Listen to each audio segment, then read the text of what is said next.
सादर प्रणाम। नई संसद, संविधान की धुआई या सियासी लड़ाई, आज यह हमारी चर्चा का विषय है। दरअसल आज चर्चा तो हमें करनी थी नरेंद्र मोदी के नेतृत्व में भारतीय जनता पार्टी या एनडीए सरकार के 9 साल पूरे होने पर। 9 साल पूरे हो गए, एक लंबे अंतराल के बाद देश में एक ऐसी सरकार 9 साल तक स्पष्ट बहुमत के साथ मौजूद रही, एक ही दल की, तो उस पर बात करनी चाहिए थी। लेकिन पूरा देश इस समय दूसरे मुद्दे पर चर्चा में व्यस्त है, और वो चर्चा जहां सरकार बैठती है उस जगह को लेकर, अर्थात संसद, लोकतंत्र का सबसे बड़ा मंदिर। उस संसद के नए भवन का लोकार्पण 28 मई को होना प्रस्तावित है, अर्थात एक दिन बाद। अब उसके लोकार्पण को लेकर इस समय सियासत का दौर जारी है। वैसे उद्घाटन को लेकर ही सियासत नहीं है, जब से इसकी घोषणा हुई थी और जब से इसका निर्माण का कार्यक्रम शुरू हुआ तब से ही यह योजना निशाने पर ही विपक्षियों में। विपक्ष इस बात को लेकर नाराज रहा कि आगे बनाने की जरूरत क्या है, और बनाने की जरूरत है तो उसी बीच में कोविड आ गया, तो कोविड के दौर में इतना भारी भरकम खर्चा करने की जरूरत क्या है। और अब जब बन गया है तो इसका लोकार्पण देश के प्रधानमंत्री नरेंद्र मोदी क्यों कर रहे हैं, इसको लेकर विवाद है। लेकिन विवाद केवल इतना ही नहीं है, विवाद इसकी तारीख को लेकर भी है कि आखिर यह लोकार्पण 28 मई को क्यों हो रहा है। विवाद अब इस दौरान अपनाई जाने वाली एक प्रक्रिया को लेकर भी है। एक नया शब्द हमारी जानकारी में आया, सेंगोल, तमिल का शब्द है, सामान्य भाषा में इसे राजदंड के तौर पर प्रयुक्त करते हैं। एक राजदंड खोज के निकाला गया है और यह बताया गया है कि जब अंग्रेजों से देश को आजादी मिली थी तो लॉर्ड माउंटबेटन ने इस राजदंड को, इस सेंगोल को, तब देश के प्रधानमंत्री चुने गए जवाहरलाल नेहरू के हवाले किया था। बाद में पंडित जवाहरलाल नेहरू ने इसे संग्रहालय में रखवा दिया। अब उस संग्रहालय से निकलवाकर इसको संसद में प्रतिष्ठित किया जाएगा, यह भी विवाद का विषय है। तो कुल मिलाकर देश में चर्चा जनता के भविष्य को लेकर नहीं हो रही, देश में चर्चा जनता के संदर्भ में सरकार द्वारा अपनाई जाने वाली नीतियों को लेकर नहीं हो रही, देश में चर्चा देश का भविष्य कैसे बनेगा इस पर नहीं हो रही। चर्चा अगर हो रही है तो संसद क्यों बन रही है, संसद का उद्घाटन कौन कर रहा है, संसद में राजदंड क्यों रखा जा रहा है, इस पर हो रही है। पर हो रही है तो हम भी इस पर चर्चा करेंगे और समझने की कोशिश करेंगे कि आखिर ऐसा क्या हो गया है जिसके चलते यह विषय इतना महत्वपूर्ण हो गया है। क्या सत्तापक्ष ऐसा ही मुद्दा विपक्ष के हवाले रखना चाहता है, या विपक्ष किंकर्तव्य विमूढ़ है और इसलिए ऐसे विषय चुन लेता है जिसके संदर्भ में एक वर्ग इस बात पर विचार करता है कि क्या यह भी कोई विवाद का विषय हो सकता है, क्या यह भी कोई विमर्श का विषय हो सकता है। तो आज हम इसी पर बात करेंगे। हमारे साथ इस चर्चा का हिस्सा बनने के लिए 4 खास मेहमान मौजूद हैं, उनसे आपका परिचय कराएं। उससे पहले लेकिन समय है आज के विचार सूत्र का। हमारा आज का विचार सूत्र यह कहता है कि यदि आदर्श राज्य के स्वरूप को सख्ती के साथ बनाए नहीं रखा गया तो वह अपने आदर्श रूप को खो बैठेगा और उसका पतन होकर वह एक निरंकुश शासन तंत्र में बदल जाएगा। प्लेटो के द्वारा यह बात कही गई थी। तो कुल मिलाकर अपनी नीतियों के प्रति, अपनी परंपराओं के प्रति, अपने संवैधानिक दायित्वों के प्रति सरकार को सजग रहना चाहिए और सख्त भी रहना चाहिए। इस भाव को अपने जहन में रखते हैं, उसके बाद अपनी चर्चा को आगे बढ़ाते हैं। हमारे साथ इस चर्चा का हिस्सा बनने के लिए 4 खास मेहमान मौजूद हैं। हमारे साथ प्रेम प्रकाश पांडे जी हैं, भारतीय जनता पार्टी के विचारवान प्रतिनिधि हैं, पूर्व विधानसभा अध्यक्ष हैं। मामला संविधान की परंपराओं का है तो इसलिए प्रेम प्रकाश जी हमारे साथ हैं। हमारे साथ बृजमोहन श्रीवास्तव जी हैं, राष्ट्रवादी कांग्रेस पार्टी। राष्ट्रवादी शब्द साथ में जुड़ा हुआ है, भाजपा को बहुत बात है पर पार्टी के स्तर पर यह राष्ट्रवादी कांग्रेस पार्टी के रूप में आता है। उसके प्रतिनिधि के तौर पर बृजमोहन श्रीवास्तव जी हमारे साथ, जिसने इस मुद्दे को मुखर किया, जिसने इस मुद्दे को सबसे पहले शुरू भी किया और जो इस मुद्दे को लेकर अभी भी झुकने के लिए या मुड़ने के लिए तैयार नहीं है, अर्थात भारतीय राष्ट्रीय कांग्रेस। उसके प्रतिनिधि के तौर पर हमारे साथ में राजपूत जी हैं, और इन तीनों के बीच में हमारे साथ में अपनी सख्त, तल्ख और बेबाक टिप्पणी देने के लिए श्रवण जी है। आप चारों का स्वागत है। चर्चा की शुरुआत सुरेंद्र राजपूत जी से ही करते हैं। उत्सव का समय, उल्लास का समय, आनंद का समय, उस समय आपकी नाराजगी, आपकी कटुता, आपकी तलखी क्यों? इसलिए कि जिसको आप बिल्कुल भी पसंद नहीं करते वो ऐसे कार्यक्रम करते रहते हैं, ऐसे आयोजन करते रहते हैं और आप परेशान होते रहते हैं।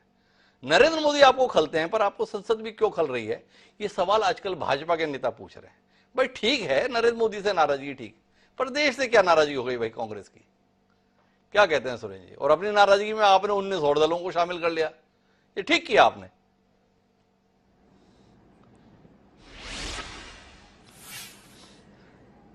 हिमांशु भाई कहते हैं ना कि सरजमीन हिंद हिंदुस्तान बनता गया।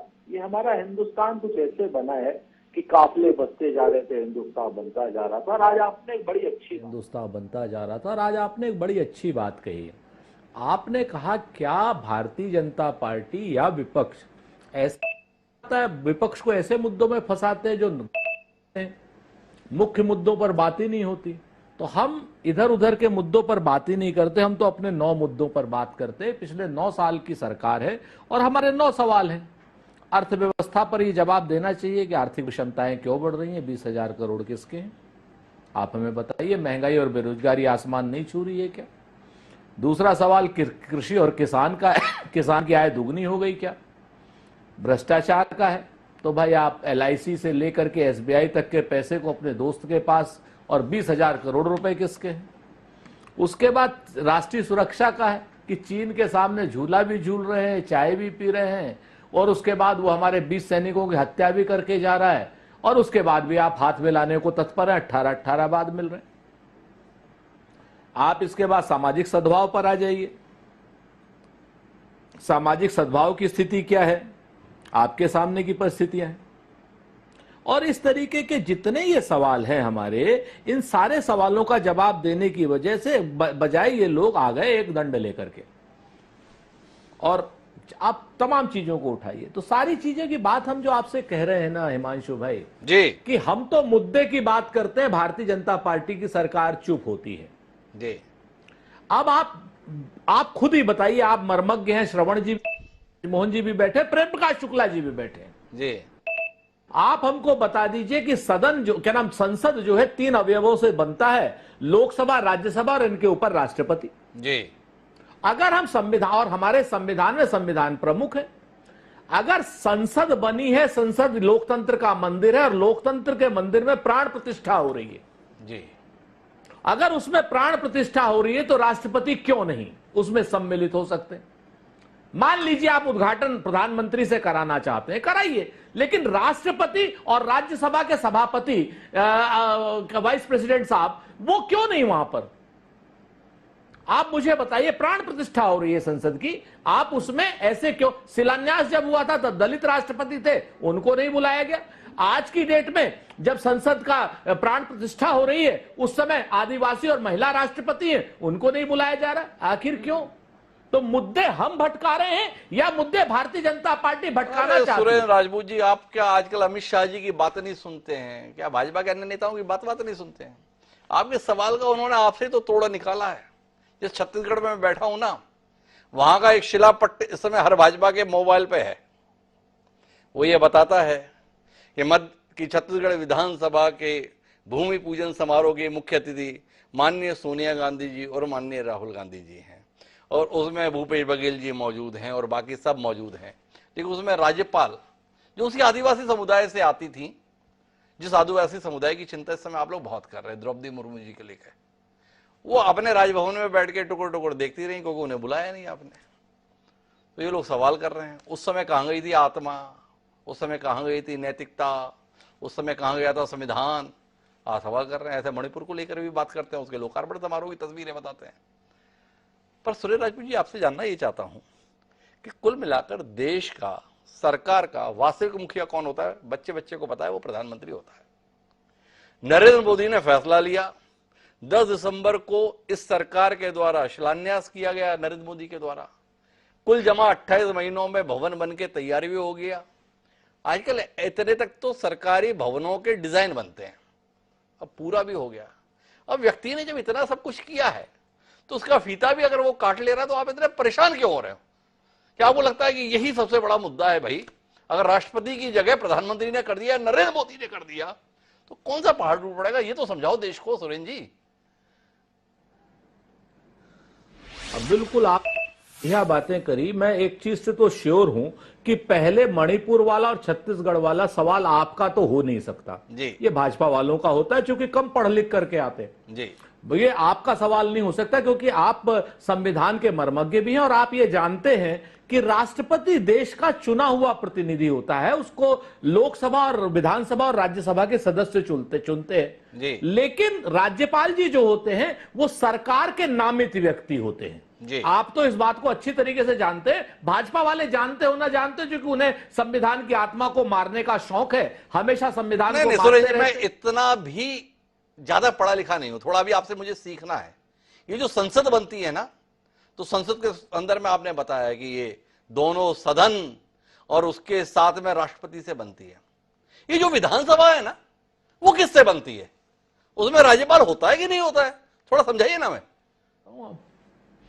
जी मैं फिर से कहता हूं, फिर से आप उस चीज को देख लीजिए, बैठे हुए हैं और आप ये क्या नाम अपने विधानसभा अध्यक्ष से भी अगर ये ईमानदारी से बताना चाहें, राष्ट्रपति देश के संविधान प्रमुख के रूप में क्या नाम देश के एमपी एमएलए और क्या नाम राज्यसभा लोकसभा के लोगों के द्वारा चुना हुआ प्रतिनिधि है, इसलिए वो संविधान प्रमुख है।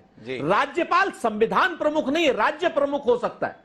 वो सरकार का एक जिस तरीके से क्या नाम एक सरकार केंद्र सरकार के एक प्रतिनिधि के रूप में काम करता है, राष्ट्रपति किसी के प्रतिनिधि के रूप में नहीं काम करते हैं। राष्ट्रपति संविधान के संरक्षक के रूप में देश के चुने हुए लोगों के द्वारा चुने जाते हैं। इन दोनों में आप अंतर बाकायदा बहुत अच्छी तरीके से जानते हैं। आप इस तरीके की बात नहीं कर सकते। ये अलग बात है कि शायद हो सकता है कि आपकी एडिटोरियल टीम ने कुछ लिख करके दे दिया हो, मुझे नहीं पता, लेकिन मैं इतना जिम्मेवारी से कहता हूं कि यह बात मैं पूरी तरीके से सच कह रहा हूं। राज्यपाल और राष्ट्रपति को कोई मूर्ख आदमी ही मिला सकता है जी, उसको कोई भी विवेकशील आदमी एक साथ नहीं मिला सकता। यह अपने आप में बिल्कुल क्लियर है, संविधान में बिल्कुल क्लियर है। राज्यपाल के बगैर काम चल जाएगा, राष्ट्रपति के बगैर काम नहीं चलेगा, बहुत साफ सी बात है। तो इस चीज को बहुत क्लियर कट है, तो आप इस चीज को तो आप हटा दीजिए। दूसरी बात जो आपने कही, हम क्या मांग रहे हैं? हम तो कह रहे हैं देश के चुने हुए प्रतिनिधि हैं आदरणीय प्रधानमंत्री जी, लोकप्रिय हैं प्रधानमंत्री जी। अगर देश की संसद जिसमें राष्ट्रपति जी और उपराष्ट्रपति जी की अक्षुण्ण भूमिका है, उसको अलग नहीं किया जा सकता, जैसे पानी को पानी से अलग नहीं किया जा सकता, अगर उनको बुला ले तो उसमें दिक्कत क्या हो जाएगी? अच्छा, क्यों नहीं बुलाया जा रहा है? मतलब सुरेश जी, आपका मानना है कि दर्शक दीर्घा में राष्ट्रपति को बुलाकर बिठाया जाए और प्रधानमंत्री उस समय फीता काटे और फिर ये दृश्य देश को दिखाया जाए, दुनिया को दिखाया जाए।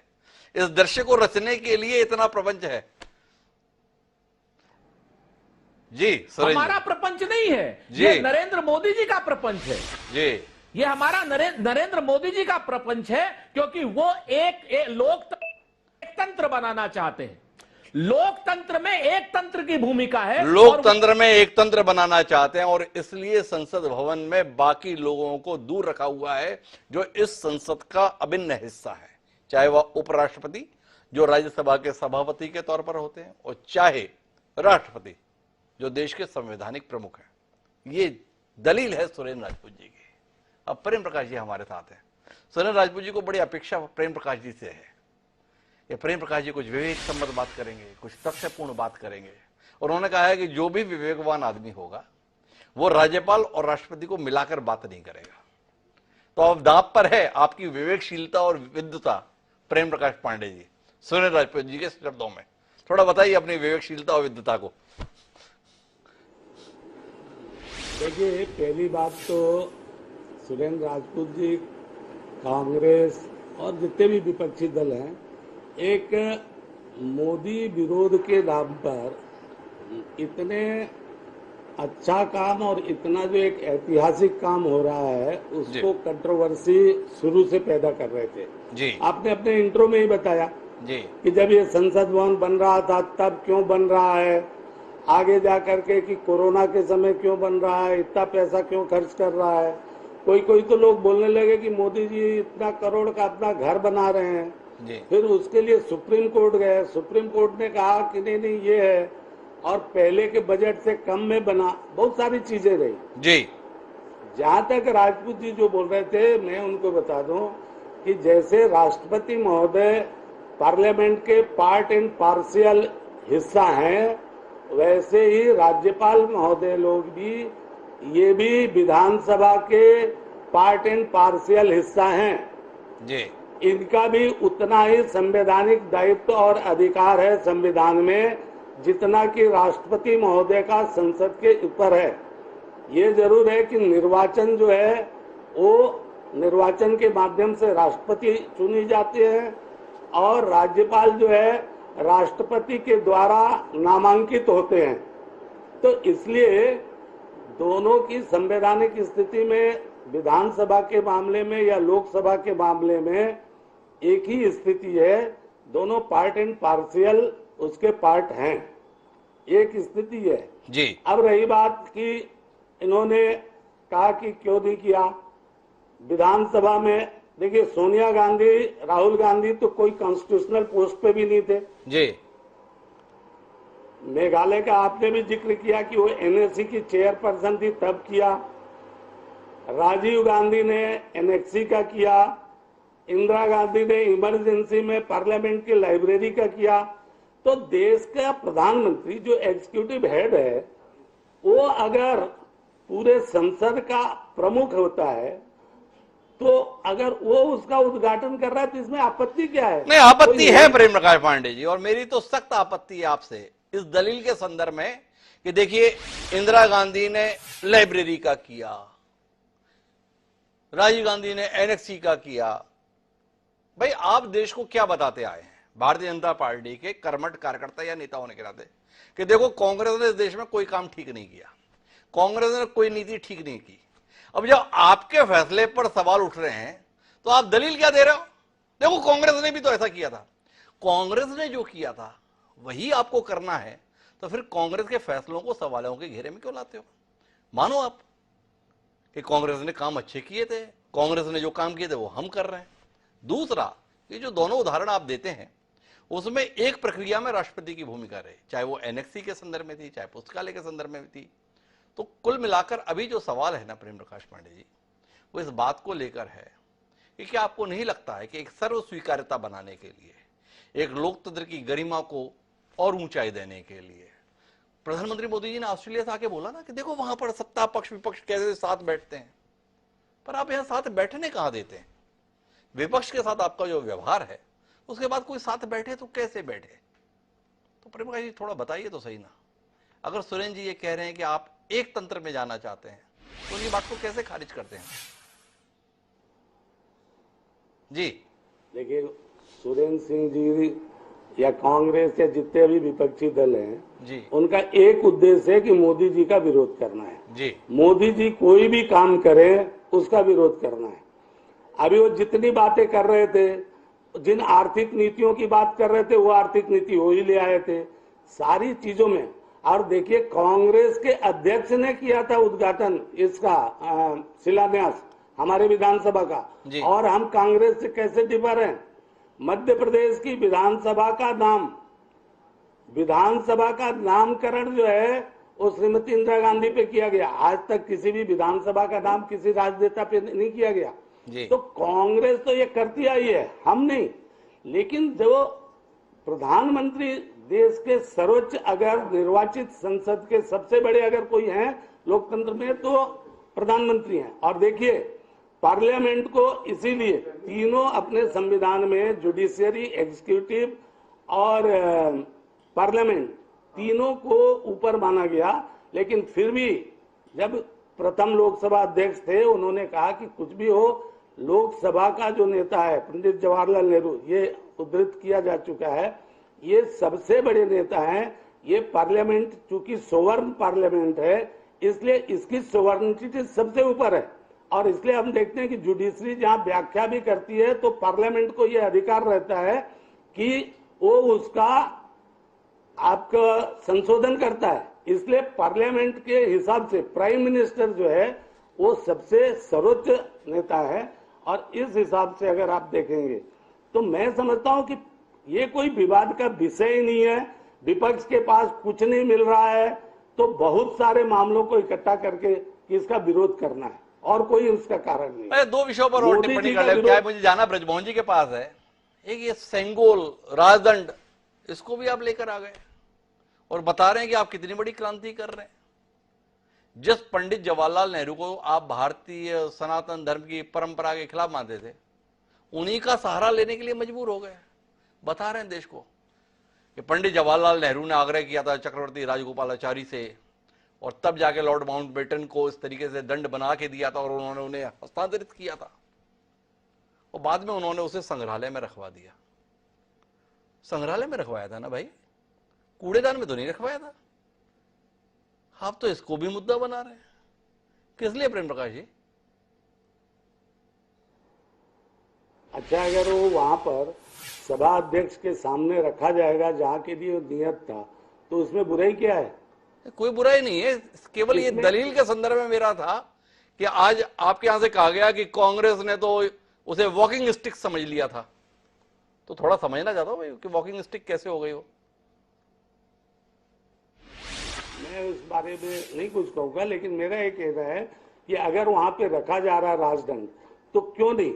देखिए, अपने यहाँ पहले जब राजपुरोहित राजा को वहां पर राजगद्दी पे बिठाता था, तब उसको कहता था कि भाई तुम ही सबसे बड़े हो राजा, तुमसे ऊपर कोई नहीं है। और उसके बाद ये परंपरा रही कि एक राजपुरोहित जो है राजदंड से उसके सिर पे मार के कहता था कि नहीं, ये राजदंड जो है ये आपके ऊपर है। अगर इस परंपरा को वहां पर ले आकर के रखा जा रहा है तो कौन सी बुरी बात है? अच्छी तो है, अच्छी तो है, ये प्रेम प्रकाश जी की दलील है। पर ये समझूंगा मैं सुरेश राजपूत जी से, उन्हें इस पे भी ऐतराज है, उनकी पार्टी को। जयराम रमेश उस पे भी ट्वीट कर रहे हैं, तो समझना ही चाहेंगे कि उनकी ही पार्टी के द्वारा, उनकी पार्टी के सर्वोच्च नेता के द्वारा जो किया गया था, आज उसे और ज्यादा अलग स्वरूप में प्रस्तुत किया जा रहा है, तो उस पर ऐतराज क्या है? पर मैं आना चाहता हूं ब्रजमोहन जी के पास। क्या हो गया ब्रजमोहन जी? अडानी के मुद्दे पर घेरा गया, इसलिए इस मुद्दे पर भी कांग्रेस के साथ देने के लिए खड़े हो गए आप। थोड़ा समझाइए तो सही, कांग्रेस का ऐतराज और उसके प्रति राष्ट्रवादी कांग्रेस पार्टी का साथ थोड़ा समझना मुश्किल है हमारे को कि भाई इसमें आप ऐतराज किस बात को लेकर कर रहे हैं। प्रधानमंत्री के हाथों लोकार्पण पे ऐतराज है, नरेंद्र मोदी के हाथों लोकार्पण पे ऐतराज है। पहले तो ये समझना चाहते हैं ऐतराज किस बात पे है? प्रधानमंत्री कर रहे हैं इस पे ऐतराज है, या नरेंद्र मोदी कर रहे हैं इस पे ऐतराज है? देखिए डॉक्टर साहब, हम लोगों का ऐतराज इस बात पे कि संविधान की अनदेखी की जाए। अच्छा, ना हम आदरणीय नरेंद्र मोदी के खिलाफ है और ना ही हम इस बात को कह रहे हैं कि हमारे किसी नेता को उसका वहां पर जाकर उद्घाटन लोकार्पण करना चाहिए। ये राजनीतिक मुद्दा नहीं, ये विशुद्ध रूप से हम लोगों के लिए संविधान से जुड़ा हुआ मुद्दा है। दूसरी बात यह कि भारतीय जनता पार्टी बड़ा भ्रम का शिकार है। भ्रम का इसलिए कि अभी मैं आदरणीय पांडे जी को सुन रहा था, आपके पूछे गए प्रश्न का तो कोई जवाब पांडे जी ने दिया नहीं, लेकिन जो बातें आप जो कह रहे हैं कि इसका मतलब यह हुआ कि कुल मिलाकर जो कांग्रेस अभी तक करती आई है, अगर कांग्रेस ने कोई गलती की है तो भारतीय जनता पार्टी उससे बड़ी गलती करके बताना चाहती है कि हमने आपको ही अपना आदर्श माना हुआ। अगर हम ये मान भी लें, जो मुझे लगता है कि शायद सही नहीं होगा, लेकिन फिर भी अगर ये कहा जाए कि छत्तीसगढ़ में ऐसा हुआ, तो इसका मतलब होगा छत्तीसगढ़ में तत्कालीन गवर्नर को नहीं बुलाया, तो इसलिए भारतीय जनता पार्टी वर्तमान राष्ट्रपति जी को नहीं बुलाएगी। ये क्या है? आप एक तरफ जब उनका आपने आदरणीय द्रौपदी मुर्मू जी की आपने ये कहा कि वो राष्ट्रपति पद की प्रत्याशी होंगी एनडीए की तरफ से, उस समय प्रेस नोट आया था, मैंने अच्छे ढंग से सुना था, जिसमें आदरणीय अमित शाह साहब और नड्डा साहब ने कहा था हमने एक आदिवासी शिक्षित महिला को चुना है राष्ट्रपति पद के लिए। तो जब आपने दो चीजें उनके साथ अलंकृत की थी, महिला और आदिवासी, आज अगर हम लोग सब मिलकर ये कहते हैं कि आप राष्ट्रपति को वो अधिकार दीजिए, वो सम्मान दे दीजिए, तो हम ये थोड़ी कह रहे हैं कि हमारे किसी नेता को आप वो सम्मान दीजिए। हम भारतीय जनता पार्टी की जो प्रत्याशी थी, हम उन्हीं के लिए बात कर रहे हैं। फिर भारतीय जनता पार्टी को दो तीन सवाल करना चाहता हूं। आपने जो बात रखी ना, बार बार बता रहा हूं, संविधान का उल्लंघन कर रही है सरकार। भाई संविधान का नियमानुसार चल रही है सरकार की नहीं चल रही है, इसका फैसला कौन करेगा? इसका फैसला देश का सुप्रीम कोर्ट करेगा। सुप्रीम कोर्ट में आज याचिका लगी थी, धमका दिया सुप्रीम कोर्ट के जज ने, तुम्हारे ऊपर जुर्माना ना लगा दें, याचिकाकर्ता भाग खड़े हुए, का उल्लंघन नहीं हो रहा। अब बदलेंगे अपना फैसला, क्योंकि संविधान के उल्लंघन की दुहाई दी ना आपकी, तो संविधान का तो उल्लंघन नहीं है, ऐसा सुप्रीम कोर्ट के आज के फैसले से जाहिर हो गया, बर्ताव से जाहिर हो गया। तो विचार करेंगे ब्रजमोहन जी? बात है। पहली चीज ये कि ये सुप्रीम कोर्ट पे रिट लगाने वाले लोग कौन थे और उन्होंने अपनी उस रिट में प्रेयर क्या की थी, उस पर निर्भर करता है। तो मैं ये सोचता हूं कि उस मुद्दे पे बात करने की जगह शायद ये ज्यादा बेहतर होगा कि पूरा देश इस बात को देख रहा है, पूरा आदिवासी समाज इस बात को देख रहा है कि भारतीय जनता पार्टी एक तरफ अरे आदिवासी महिला ब्रजमोहन जी, को इतने मासूम आदमी तो आप नहीं हो। लगाने वाला कौन था? मतलब अब न्याय क्या माथे पर देखकर इस देश में तय होगा? मतलब याचिका कौन लगा रहा है इसके आधार पर फैसला आना चाहिए। आप इसकी हिमायत करेंगे या याचिका में मुद्दा क्या है इस पर आप फैसला करेंगे? याचिका में मुद्दा तो यही था ना कि प्रधानमंत्री इसका लोकार्पण ना करें, राष्ट्रपति करें। उसके संदर्भ में फैसला दे दिया कोर्ट ने। तो अब इसके बाद में आप कह रहे हैं कि याचिका किसने लगाई, ये महत्वपूर्ण है वाकई। उस प्रेयर में लिखा क्या है? जी ठीक है, फैसला आ गया, फैसले से सुप्रीम कोर्ट का फैसला उसको हम लोग स्वीकार करते हैं, लेकिन उसके पीछे क्या प्रेयर की गई है, लोग कौन है, इन सारी बातों को इस पे एक अलग बात की जा सकती है। लेकिन मैं जो कहना चाहता हूं खास तौर से कि ये जो मौका है, जब आदरणीय प्रधानमंत्री जी ने इसका शिलान्यास किया था, तो उनको क्या आपत्ति कि अगर देश की महिला राष्ट्रपति जो कि आदिवासी समाज का प्रतिनिधित्व करती है, वो अगर उसका लोकार्पण कर दे, तो इसमें भारतीय जनता पार्टी को तकलीफ क्या है, ये समझ में नहीं आ रहा। आखिर देश के राष्ट्रपति है वो, और उनको यह अधिकार क्यों नहीं मिलना चाहिए सिर्फ इसलिए कि अनसुईया उइके जी को, आदरणीय अनसुईया उइके जी को छत्तीसगढ़ में कांग्रेस ने नहीं बुलाया था, इसलिए वो देश के राष्ट्रपति को नहीं बुलाएंगे? क्या है ये? बहुत परेशान है भाई, ये द्रौपदी मुर्मू को ये अधिकार क्यों नहीं दे रहा? तो श्रवण जी, अब मुझे आपके पास आना ही पड़ेगा इन सबकी परेशानियों का शमन कराने के लिए। सुप्रीम कोर्ट के जवाब से भी शमन हुआ नहीं, तो आपसे उम्मीद बची है मेरी इस कार्यक्रम के अंदर। आप ईमानदार बताइए कि परेशानी क्या है? देश का प्रधानमंत्री संसद का लोकार्पण कर रहा है नए भवन का, यह परेशानी का विषय है। यह एक शख्स है, नाम उसका नरेंद्र मोदी है, और उसके द्वारा यह लोकार्पण किया जा रहा है, यह परेशानी का विषय है। दोनों को अलग अलग देखना चाहिए या एक साथ देखना चाहिए? श्रवण जी देखिए हिमांशु जी, ये जो सुप्रीम कोर्ट का जो जिस निर्णय के बारे में आप चर्चा कर रहे हैं, मैंने जो जितना मैं समझ पाया हूं जी, सुप्रीम कोर्ट ने हस्तक्षेप से इनकार किया है जी, उन्होंने सरकार जो कर रही है उसको जायज ठहराया या नाजायज ठहराया, इस बारे में कोई टिप्पणी नहीं की है, जी, है ना। उन्होंने कोई ये नहीं कहा है कि जो भी हो रहा है बिल्कुल ठीक हो रहा है जी, और संवैधानिक हो रहा है। उन्होंने इस मामले में संज्ञान लेने से मना कर दिया, जी, जो मैं समझ पाया हूं, बाकी आप ज्यादा जानते हैं। जी, जो बहस का मुद्दा है ना हिमांशु जी, जो आपने उठाया है और जो चर्चा में से निकल कर आ रहा है, कि मेरे मन में भी एक जिज्ञासा है जी, कि विपक्ष को आखिर क्या करना चाहिए, इस देश में विपक्ष की क्या भूमिका होनी चाहिए। विपक्ष को क्या तालियां बजाने का काम सौंप दिया गया है कि नरेंद्र मोदी जैसा करें वैसा आप तालियां बजाइए, अगर आप तालियां नहीं बजाएंगे तो आप देश में घृणा फैला रहे हैं, आप देश में विद्वेष फैला रहे हैं। आप क्या सिडनी का टाउन हॉल संसद को बनाना चाहते हैं कि जहां विपक्ष नेता भी बैठा है, सारे सांसद बैठे हैं, पीएम कह रहा है वहां बैठ के ऑस्ट्रेलिया का, you are my boss, you are our boss. तो आप चाहते हैं, जब राहुल गांधी तो है नहीं वहां, तो खड़के साहब कहेंगे यू आर अवर बॉस। आप क्या चाहते हैं हिमांशु जी, या देश क्या चाहता है? देखिए मुद्दा बहुत साफ है इसमें, और जो नजर आ रहा है वो नजर ये आ रहा है कि मोदी इस समय देश बन गए और मोदी इस समय संसद बन गए। आपने जो प्लेटो की बात कही थी ना अपनी बातचीत के शुरू में, जब आपने कोट किया था प्लेटो को, निरंकुश शासन तंत्र की बात कही थी आपने, बहुत अप्रोप्रिएट था वो जी। जो डर लग रहा है वो निरंकुश शासन तंत्र का लग रहा है जी।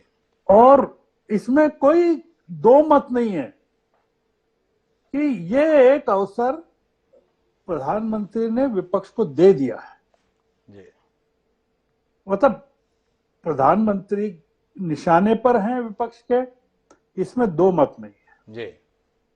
मतलब मैं इसको कोई मतलब ये नहीं मानता हूं कि अगर राष्ट्रपति करती तो फिर विपक्ष जो है वो बहुत प्रधानमंत्री की आरती उतारने लगता है, इसमें भी नहीं मानता हूं।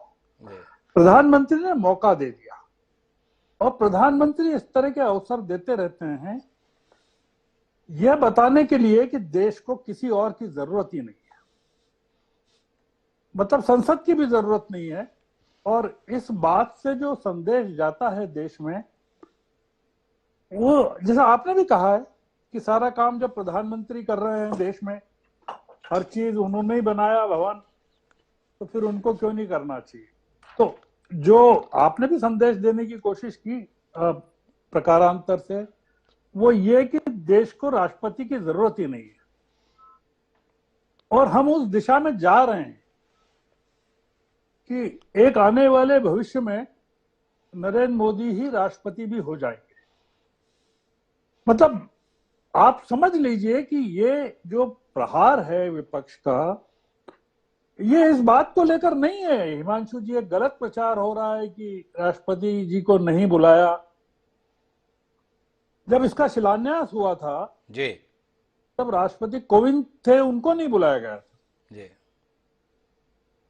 राम मंदिर के शिलान्यास में राष्ट्रपति मौजूद नहीं थे। आप मुझे बताइए कि एक, अगर आप संविधान को मानते हैं, एक धर्मनिरपेक्ष भारत को मानते हैं,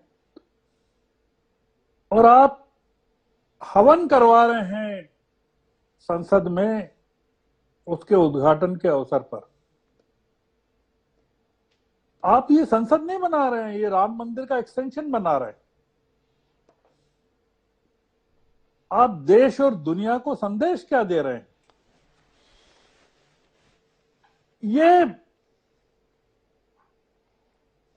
पांडे जी कह रहे हैं विपक्ष को कुछ नहीं मिल पाया इसलिए विरोध कर रहा है उससे विपक्ष के पास। आप पांडे जी बताएं कि विपक्ष को क्या करना चाहिए। आप भी विपक्ष में रहे हैं, अभी भी विपक्ष में हैं छत्तीसगढ़ में, क्या करना चाहिए आप बताएं। आप क्या कर रहे हैं वहां? ये भूपेश बघेल की जय जयकार कर रहे हैं क्या आप वहां पर बैठ के? आप भी तो मुद्दा उठा रहे हैं ना कि वो अनुसुईया जी को नहीं बुलाया विधानसभा के टाइम पे। तो आप जो मुद्दा उठा रहे हैं वही तो हम उठा रहे हैं। तो विपक्ष के ये जो लोग हैं वो यही तो उठा रहे हैं जो आप उठा रहे हैं। पर श्रवण जी, मैं बीच में ये जानना चाहूंगा, पर कुछ विपक्षी इससे अलग क्यों हो जा रहे हैं? अब वो नवीन पटनायक हैं, वो कह रहे हैं नहीं हमें शामिल होना चाहिए। वो बहन मायावती हैं, उन्होंने तो धारावाहिक तौर पर ट्वीट किए नहीं देश महत्वपूर्ण है, इसको इस दृष्टि से नहीं देखना चाहिए, तो वो भी पहुंच रही हैं। एक YSR वाले हैं जगन रेड्डी जी, वो भी पहुंच रहे हैं, और बीजेपी सूची जारी कर रही है, ये सब रहेंगे। क्या कहेंगे श्रवण जी? सहमत हूं आपकी बात से कि उन्होंने कहा कि आपके पास 20 हैं पार्टियां विरोध करने वाली जी, तो हमारे पास समर्थन करने वाली 25 हैं जी, तो वो कोई दिक्कत नहीं है। ये आप इसको मुद्दा मत बनाइए कि वो 25 वो और 20 ये 45 मिलकर विरोध करेंगे, बिल्कुल नहीं करेंगे। ये प्रजातंत्र है अपने देश में और ये हमारी खूबी है जी, कि कुछ लोग सरकार के साथ हैं। मायावती जी सरकार के साथ खुले तौर पर हैं। आप देखिए उत्तर प्रदेश विधानसभा के चुनाव हो, जी, खुला आरोप है कि वो भारतीय जनता पार्टी के साथ खड़ी हुई थी। आप उत्तर प्रदेश विधानसभा के चुनाव परिणाम देखें हिमांशु जी, 12 से 13% वोट शेयर था बीजेपी के बाद, सबसे ज्यादा जी, एक सीट मिली उनको, तो खुश हैं वो। तो आप इसकी चिंता मत कीजिए, आप तो चिंता इस चीज की कीजिए कि प्रजातंत्र में अगर एक भी आदमी विरोध कर रहा है तो उसके विरोध का सम्मान होना चाहिए।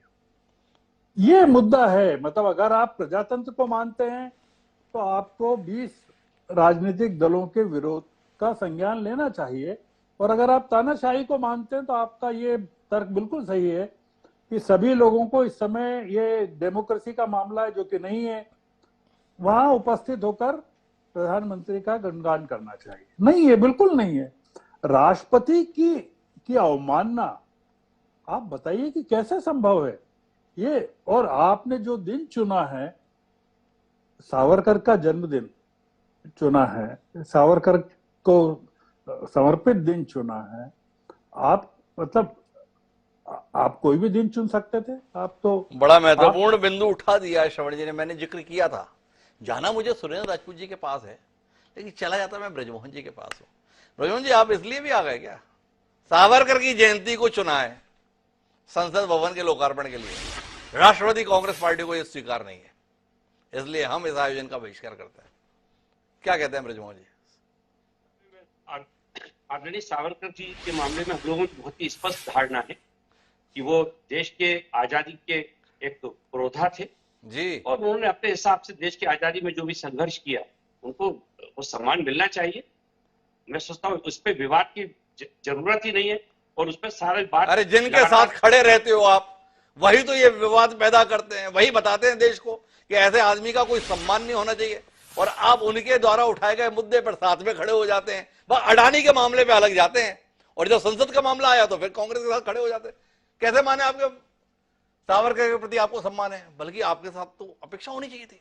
भाई, वीर सावरकर की जयंती के मौके पर संसद को देश में लोकार्पित किया जा रहा है, नए भवन को। हम सारी बातों को भूलकर इस आयोजन में शामिल होंगे, आप तो बहिष्कार कर दिए। तो सवाल उठेगा ना ब्रजमोहन जी, क्या किया आपने? महाराष्ट्र की जनता को कैसे जवाब देंगे भाई आप? इंदिरा गांधी ने इस मामले में स्वीकार किया था, उन्होंने पत्र लिखा है, और इस बात को राहुल गांधी जी ने भी माना है कि ये चीज अब विवाद के लिए नहीं है, इस पे सारी बातें हो चुकी हैं, हम आगे इस मुद्दे पे कोई बात नहीं करेंगे। मैं सोचता हूँ कि इस मुद्दे पे बात करने की जगह ये बात करना ज्यादा बेहतर होगा कि भारतीय जनता पार्टी पूरी तौर से भ्रमित पार्टी है। मतलब मैं कहता हूँ ये भ्रमित जनता पार्टी है, भारतीय भाजपा नहीं है। ये भ्रम का शिकार है।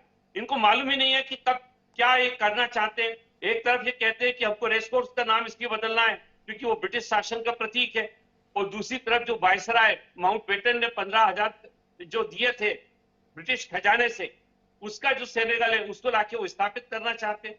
ये समझ ही नहीं पा रहे कि इनको अंततः इनको करना क्या है, इनके सामने मुद्दा क्या है। चूंकि छत्तीसगढ़ के अंदर श्रीमती सोनिया गांधी और राहुल गांधी जी आ जाते हैं, तो इसलिए ये वहां पे राष्ट्रपति को आदरणीय राष्ट्रपति को बुलाने को तैयार नहीं है।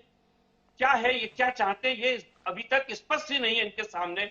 और इसीलिए विपक्ष भी लगातार इस मुद्दे को उठा रहा है, क्योंकि विपक्ष इस बात को समझ पा रहा है कि इसके ब्रजमोहन जी, भाजपा तो भ्रमित पार्टी है, नाम के साथ में आपने बढ़िया बात कह दी। मैं सुरेंद्र जी के पास जाऊं उससे पहले एक बार फिर दोहराता अपने सवाल।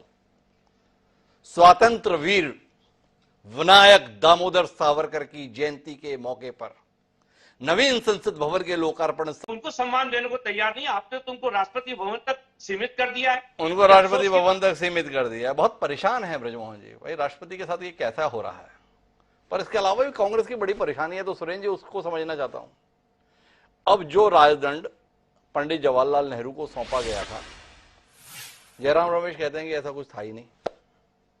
अब उसको अगर संसद भवन में प्रतिष्ठित किया जा रहा है तो इस पर भी ऐतराज, थोड़ा समझाएंगे आप इस पर ऐतराज का विषय क्या है सुरेंद्र जी? एक्चुअल में हिमांशु भाई, हमारा भारतीय जनता पार्टी इतिहास के मुद्दों को लेकर के वर्तमान का विवाद का विषय बना करके मुख्य मुद्दों से सब चीजों को भटकाना चाहती जी। राष्ट्रपति जी को ना बुलाया जाना, राज्यसभा के अध्यक्ष को ना बुलाया जाना, इन सब लोगों को अलूफ करके सारी जगहों पर पीआर एजेंसी सिर्फ एक प्रधानमंत्री नरेंद्र मोदी जी के नाम पर बता देना। और मेरी आवाज ही मुझे मिल रही है, थोड़ा ठीक करा दीजिए जी। तो नरेंद्र मोदी जी की जो परिस्थितियां हैं कि नरेंद्र मोदी जी लोकतंत्र को एक तंत्र बनाना चाहते हैं। अब उसमें जब ये मुंह की खाने लगे, जनता में इनके खिलाफ बात आने लगी कि भाई दलितों के अधिकार शिलान्यास के समय नहीं दिया, राष्ट्रपति जी को नहीं बुलाया, अब क्या नाम आदिवासी और महिला का अधिकार राष्ट्रपति जी का उनको नहीं दिया, तो अब ये अपना एक नया दंड निकाल करके ले आए। भाई वो ठीक है, सिंगोल लाए थे, एक क्या नाम प्रतीक चिन्ह था, वो प्रतीक चिन्ह उन्होंने नेहरू जी ने स्वीकार किया और स्वीकार करके उसको अभिलेखागार में रखवा दिया जैसे अन्य प्रतीक चिन्ह रखे थे। अब इसमें भी इन्हें दिक्कत हो गई क्योंकि प्रतीक चिन्ह से सत्ता अब हस्तांतरित नहीं होती है हिमांशु भाई। 1950 में हमारा संविधान आ गया, जब हमारा संविधान आ गया तो सत्ता हस्तांतरित होने लगी संविधान की किताब को हाथ में लेकर के। तो हमने जो है उस राजदंड को जो है वो अभिलेखागार में रखवा दिया। लेकिन अब उसको निकाल करके कि वो चोल राजा, भाई चोल राजाओं के साथ 562 रियासतें और भी तो थी हिंदुस्तान में, सभी ने कुछ ना कुछ हमें प्रतीक चिन्ह दिए थे, ऐसी तो बात नहीं है। वो सब संग्रहालय में रखे हुए हैं और वो संग्रह का विषय, इतिहास का विषय है, हमारे लिए गौरव का विषय भी है। लेकिन उस गौरव के विषय को आप संविधान के ऊपर रखना चाहते हैं तो मेरे ख्याल से उचित नहीं। और आज मैं 2 लेख इसके महत्वपूर्ण हैं, अगर आप चाहें, एक इंडियन एक्सप्रेस में लिखा है और एक एनडीटीवी में आज राजमोहन गांधी जी ने लिखा है। और ये वही राजमोहन गांधी जी हैं हिमांशु जी, जिन्होंने राजा जी के ऊपर किताब लिखी और उनको पुरस्कार मिला था जी। तो आज राजा जी के बारे में उनके प्रपौत्र शायद उतना नहीं जानते होंगे जितना राजमोहन गांधी जी जानते हैं। तो उनकी स्मृतियों के हिसाब से उन्होंने एक लेख लिखा है, उसको पढ़ना बहुत उचित रहेगा। यहां पर जो सबसे बड़ी बात है, ये व्हाट्सएप यूनिवर्सिटी की एक जो परंपराएं चल गई हैं भारतीय जनता पार्टी में, संघ में और उनके समर्थक मीडिया में, सारी चीजें बिल्कुल किनारे कर दीजिए। जो पीएमओ ऑफिस से और जो अमित शाह के यहां से आ गया उसको लेकर के चालू हो जाए। अभी मैं 3 टीवी चैनलों की बहस में बैठा था, बड़ ये नहीं किया, वो नहीं किया। हमने कहा भाई हमने तो चलिए स्वतंत्रता संग्राम में हम तो सैनिक थे स्वतंत्रता संग्राम सेना के, तो उसमें कुछ कमियां भी रह गई होगी। आप तो अंग्रेजों की चाटुकारिता कर रहे थे, आपने तो सिर्फ कमियां इंगित करी, आते उसको दूर कर देते। उस वक्त जी। आते क्या नाम भगत सिंह जी के लिए वकील बन जाते, आते कम से कम अपना जो वो दल क्या नाम वो था, मुखबिर था संघ का, जिसने चंद्रशेखर आजाद जी की मुखबरी की थी, उसको हटा देते। तो ये उल्टी सीधी बातें करना। तो मेरा ये कहना है यहां पर कि राजदंड की उपयोगिता जिस वक्त थी वो कर ली गई, उसके बाद वो संग्रहालय का विषय हो गया। जब हमारा क्या नाम लोकतंत्र आ गया, गणतंत्र की हमारे पास किताब आ गई, संविधान की किताब आ गई, तो उस दिन के बाद संविधान की किताब के नाम पर शपथ ली जाने लगी। उस दिन के बाद हम कॉन्स्टिट्यूशन को मानने लगे और उस कॉन्स्टिट्यूशन की किताब के हिसाब से ही सत्ता परिवर्तित होने लगी। सुरेंद्र जी, आप लोग भाजपा के ट्रैप में इतनी आसानी से फंस कैसे जाते हो? ये मेरा एक मासूम सा सवाल है आपसे। अरे ठीक है, सेंगुल वहां से निकलकर लोकसभा में भी तो कहीं संग्रहालय टाइप के रखा जाना है, रख जाए। अब आपके नेता काहे को इसके पीछे भी पड़ गए? ये भारतीय जनता पार्टी की मदद करने के लिए आपके नेता इतने व्याकुल क्यों रहते हैं? मतलब एक सेंगोल आ रहा था, आके रख जाता। अगर आ भी रहा था तो पंडित जवाहरलाल नेहरू की तो देन थी, उन्होंने ही तो इसके संदर्भ में परिक्रमा की। उनसे जुड़ी हुई चीज अगर संसद में रखी जा रही है, स्वागत ही हो गया। इसको भी विवाद का विषय बना देंगे। क्या आपको नहीं लगता है कि हम लोग खुद ही, अर्थात कांग्रेस, भाजपा की मदद कर देती है? पहली बात तो हिमांशु भाई कहते हैं आपकी मासूमियत पे है ना, कि कितने मासूम लग रहे हो, तुमको जो जालिम कहे वो झूठा है। और ये बात तो ठीक भी है सुरेंद्र जी, आप तो कैसे मुझे जालिम कह सकते हैं? नहीं, जी जी जी जी, नहीं, मैंने कहा ना, हमने तो कहा कितने मासूम लग रहे हो, वही तो कह रहा हूं। तुमको जो जालिम कहे वो झूठा है। जी हम तो पहले से कह रहे हैं ना आपको। जी। तो मेरा ये मानना है, आपको बताऊं, सेंगुल पर हमने कोई विवाद नहीं किया, बिल्कुल। जब सेंगुल पर आप विवाद करने के लिए होम मिनिस्टर साहब खुद कूद पड़े और वो ऐतिहासिक तथ्यों के साथ तोड़ मरोड़ करके छेड़छाड़ करने लगे, व्हाट्सएप यूनिवर्सिटी के उसमें गुणगान करने लगे कि साहब वो तो क्या नाम सत्ता का प्रतीक था, वो सत्ता के परिवर्तन का प्रतीक था, तब हमने उसका जवाब दिया कि इसका प्रमाणिक कोई नहीं है। और उसके बाद राजमोहन गांधी जी, जो कि कांग्रेस के नहीं है, उन्होंने लेख लिखा और आज इंडियन एक्सप्रेस में भी आया और हिंदू में भी लेखा है। तीनों को पढ़ लेंगे तो आपको पता चल जाएगा कि भारतीय जनता पार्टी कितना झूठ बोल रही है, कितना झूठ बोलती है। लेकिन मैं इसे थोड़ा और विस्तार देना चाहता हूं अपने दर्शकों के लिए, और प्रेम प्रकाश जी आपके पास आना चाहता हूं। ये जो राजदंड है ना, ये राजदंड राजशाही का प्रतीक रहा है। अगर लॉर्ड माउंटबेटन ने दिया भी, तो अंग्रेजी जो शासन व्यवस्था है आज भी वो राजशाही के तहत संचालित है। राजा ही प्रमुख है, वंशानुगत रूप से। इस देश ने लोकतंत्र को अपनाया, इस देश ने लोकतंत्र के तहत अपना आगे का रास्ता तय करने का फैसला किया हमारे पूर्वजों ने। तो आप राजदंड को लेकर इतने व्याकुल क्यों हो गए? क्यों आपको राजदंड इतना लुभा रहा है? क्या माने कि हमारी लोकशाही से राजशाही जाने की इच्छा प्रबल हो रखी है, इसलिए अब हम इस दिशा में कदम बढ़ाएंगे। मन भर गया हमारा लोकशाही से, इसलिए अब हमें राजशाही चाहिए। क्या कहते हैं प्रेम प्रकाश जी? देखिए, लोकशाही से और संविधान से किसी का मन नहीं भरा। देखिए, यहाँ पे बहुत सारी बातें हुई। पहली बात, बार बार हो रहा है कि राष्ट्रपति जी का अपमान किया जा रहा है। कौन सा अपमान किया जा रहा है? राष्ट्रपति जी के आखिर वे संसद की दोनों सदनों का वहां पर अभिभाषण करती हैं, जो उनके काम है वो सब करते हैं। अब इन्हें कुछ नहीं मिल रहा। उद्घाटन करना एक मोदी जी ने बनाया। अब श्रवण जी बोल रहे थे कि ये कौन सा हो गया कि वही शिलान्यास करेंगे, वही उद्घाटन करेंगे। अच्छा, दूसरा श्रवण जी बोल रहे हैं कि सुप्रीम कोर्ट ने ये कहा कि संज्ञान नहीं लिया। मतलब संज्ञान नहीं लिया मतलब कि भाई वो इररिलेवेंट है। भाई, कोई भी भवन का उद्घाटन करना नहीं करना, ये सारे जो है एग्जीक्यूटिव और सरकार का निर्णय है, और आज तक ऐसे मुद्दों पर विवाद ही नहीं। तो पार्लियामेंट्री डेमोक्रेसी में ये जरूर है कि भाई पार्लियामेंट का चूंकि हो रहा है, इसलिए सारे राजनीतिक दलों को आना चाहिए, ये अपेक्षा है।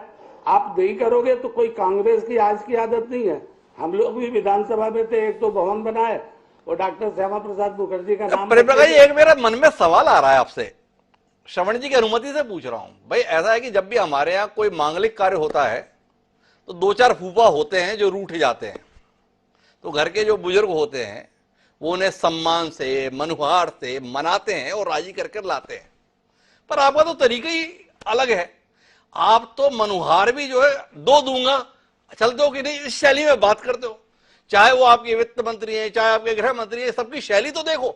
मतलब अगर ब्रजमोहन जी का मन आज हो भी जाए कि चलो हो लेते हैं, पर आपकी शैली ऐसी होती है कि आदमी की हिम्मत नहीं पड़ती कि चले। तो थोड़ा आप इस विषय में बताएंगे, ये आपकी मनुहार की शैली कौन सी है? ये दुलारने वाली है कि मारने वाली है? थोड़ा समझना मुश्किल है, तो थोड़ा आप समझेंगे। आप तो सनातन संस्कृति के बहुत परंपरा के अनुयायी है ना। ये फूफा लोगों को मनाने की कौन सी संस्कृति ले आए हो आप? नहीं, फूफा मामा लोग जो है उनको मनाते हैं। देखिए, अन्य भी विपक्षी दल है, विपक्षी दलों का अपना भी दायित्व है। जहां तक श्रवण जी बोल रहे थे कि लोकतंत्र की अरे आप बार बार श्रवण जी को ले आ रहे हैं, मेरे सवाल का जवाब नहीं दे रहे हैं। भाई, आपको कार्यक्रम में बुलाया, मैंने आमंत्रित किया, आप पूरे समय श्रवण जी क्या कर रहे हैं? ये बात ठीक कर रहे हैं क्या? आप तो मेरे साथ वैसे ही विपक्षियों जैसा व्यवहार करने लगे।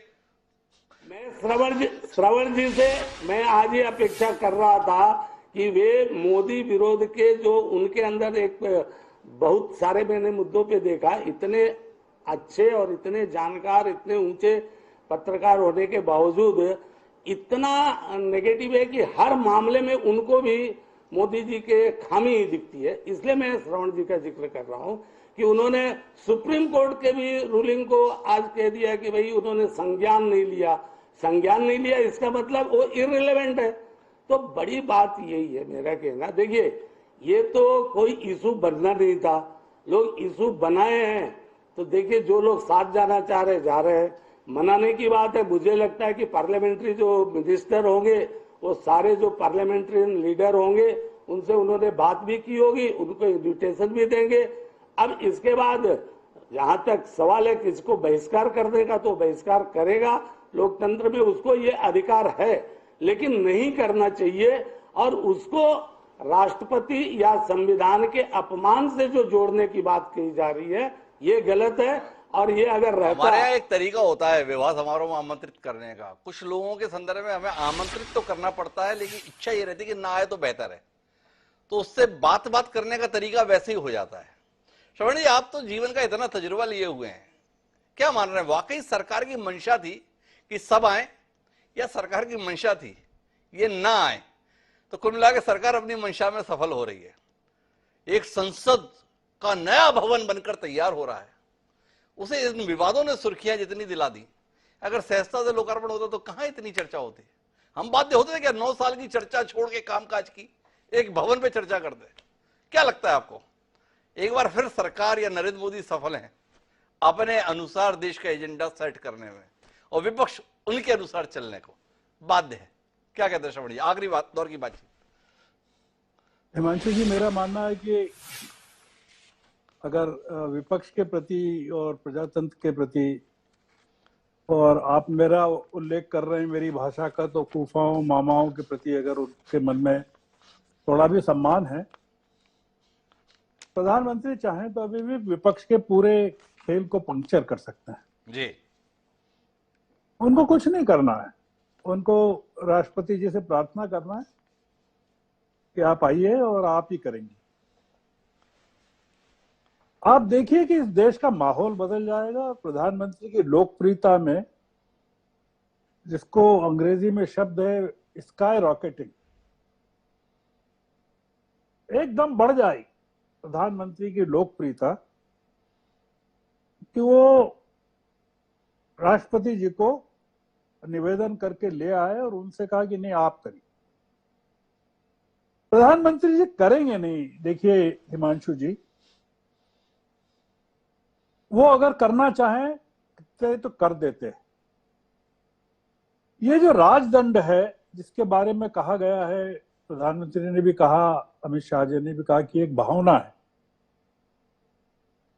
आपने ठीक कहा जो पूछा पांडे जी से। प्रधानमंत्री जो हैं वो राजशाही चाहते हैं, सामंतशाही चाहते हैं और संसद को इतिहास का एक म्यूजियम बनाना चाहते हैं, जिसमें ये जो राजदंड है ये भी एक वस्तु की तरह दिखेगा। जब लोग अंदर जाएंगे देखेंगे, ये जो राजदंड है हिमांशु जी, इसका संबंध राजधर्म से है।